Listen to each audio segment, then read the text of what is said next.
Et bonjour à tous et bienvenue dans cette nouvelle revue de presse de fin de semaine. Aujourd'hui dans l'actualité, nous commençons avec Facebook qui a coupé l'accès à des chercheurs qui étudiaient ces publicités ciblées. Là où Cambridge Analytica apparemment ça posait pas trop de problèmes à Facebook, dès que des chercheurs essayent de comprendre un peu le fonctionnement de la publicité ciblée sur la plateforme, ça les emmerde déjà beaucoup plus et ils ne s'en cachent même pas vu qu'ils suppriment carrément, ils bloquent les accès de ces fameux chercheurs. Nous allons voir ensemble dans cet article quels étaient exactement ces recherches et quelles ont été les conséquences un peu pour ces fameux chercheurs. Et dans ce second article, nous avons pourquoi Twitch demande aux streamers français de remplir un quota d'heures de diffusion. Nous allons même voir que ce n'est pas seulement en France, vu que les abonnements Twitch passent de 4,99 à 3,99. Forcément, ça fait baisser les revenus des streamers. Twitch a prévu une compensation pour les streamers qui gagneraient moins, mais pour l'avoir, cette compensation, il faudrait apparemment remplir un quota d'heures de diffusion, un quota de stream. Et forcément, ça ne plaît pas à tout le monde puisqu'ils ont l'impression d'être un peu les esclaves de Twitch et on les comprend. Nous commençons donc avec Facebook. Le réseau social a supprimé les comptes de chercheurs qui étudiaient la façon dont les publicités politiques étaient partagées sur Facebook. La décision a été fortement critiquée et les chercheurs estiment que la plateforme les empêche de faire leur travail. Que s'est-il passé? Le projet Ad Observatory a pour but d'analyser les publicités politiques qui apparaissent sur le réseau social. Le but des chercheurs et de ce projet était de trouver sur quels critères les personnes visées par ces pubs étaient choisies, une vaste mission pour laquelle les chercheurs ont dû mettre au point plusieurs outils. En effet, aucun des instruments mis au point par Facebook ne permettait de faire de telles analyses. Impossible de savoir comment les personnes qui verront ces publicités politiques donc sont sélectionnées. Une vingtaine de personnes bloquées tout de même.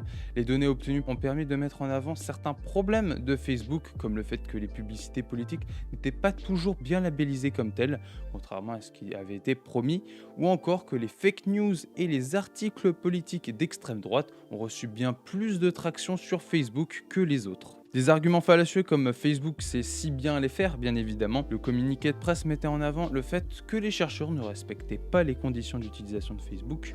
Or, les informations collectées des pages étaient en accès libre et les informations provenant de personnes et d'utilisateurs lambda de la plateforme ont été obtenues avec leur consentement, comme l'expliquait déjà Laura Edelson il y a déjà quelques mois. Voilà la magnifique hypocrisie de Facebook, hein, comme je le disais en début de vidéo. Cambridge Analytica, ça posait pas de problème, mais dès que c'est pour fouiller, pour se rendre compte que Facebook, au niveau des pubs, c'est pas forcément bien équitable, bien géré, et là, ça pose problème. Il faut vite balayer sous le tapis, mais personne n'est dupe. Et le deuxième article, c'est Twitch demande aux streamers français de remplir un quota d'heures de diffusion.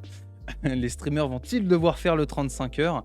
Twitch a annoncé une baisse des tarifs pour les abonnements et a promis d'aider les streamers en leur versant une aide pour compenser les pertes, mais la plateforme va soumettre les streamers à certaines conditions. Pour rappel, c'est le 5 août 2021 que les abonnements passent de 4,99 par mois à 3,99 par mois. Le changement ne touche pas seulement la France et l'Europe, les prix des subs, des abonnements à un créateur ou une créatrice sur Twitch, sont en train de changer partout dans le monde.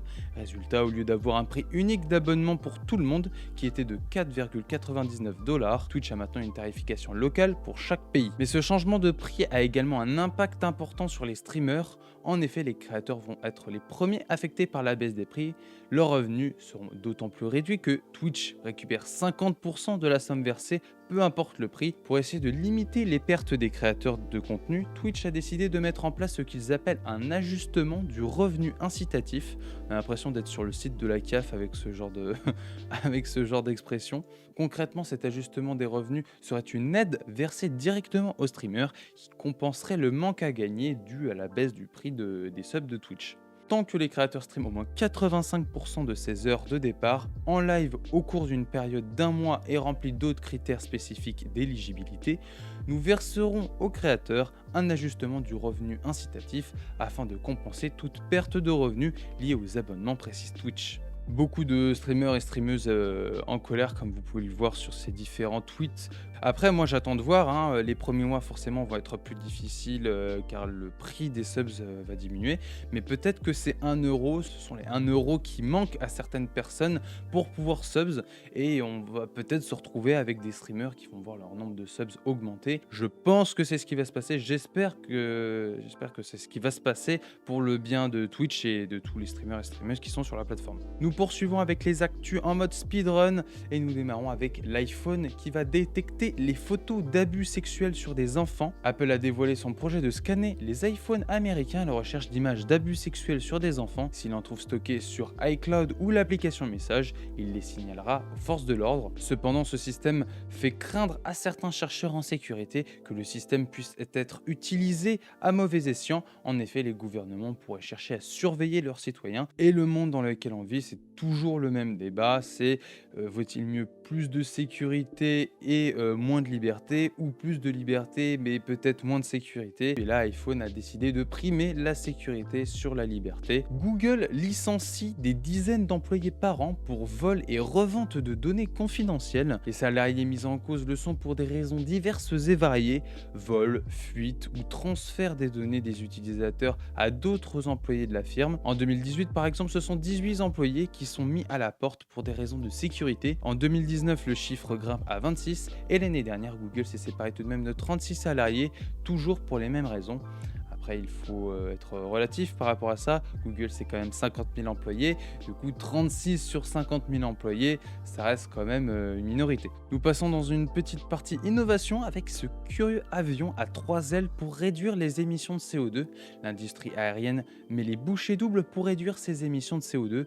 Carburant vert, hydrogène, tout est bon chez les constructeurs pour atténuer l'image d'une industrie polluante qui repousse de plus en plus de voyageurs. Le principal élément de design qui saute aux yeux de ce fameux avion SE200, ce sont ces 3 ailes qui ont plusieurs fonctions, l'amélioration de la portance et la réduction de la traînée qui réduisent les distances nécessaires au décollage et aux atterrissages. Surtout, ce design permet à l'avion de réduire de 80% ses émissions de CO2 par siège et par kilomètre. Et quelle transition parfaite vu que après les avions, nous passons maintenant à l'espace. Disney World de nuit dans l'hôtel Star Wars Galactic Star Cruiser coûtera 4 809 $. Putain la vache. L'expérience d'immersion dans l'univers Star Wars dans les hôtels des parcs Disney sera vraisemblablement aussi coûteuse que mémorable. Sur le site Galactic Star Cruiser, mis en ligne mercredi, Disney décrit l'attraction comme étant à la fois un théâtre immersif en direct, un environnement à thème, une extravagance culinaire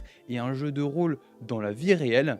Les clients pourront interagir avec les figurants costumés à bord du croiseur et choisir de suivre les règles du premier ordre ou d'aider la résistance dans un complot secret.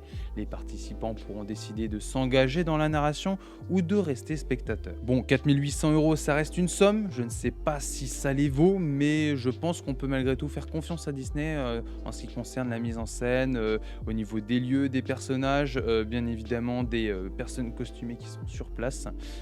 Même si ça ne les vaut pas, je pense que l'expérience sera quand même oui, mémorable. Et c'est sur cet article que se terminent les actualités de cette semaine. En attendant, nous on se retrouve lundi pour une nouvelle semaine d'actualité du lundi au vendredi. Salut!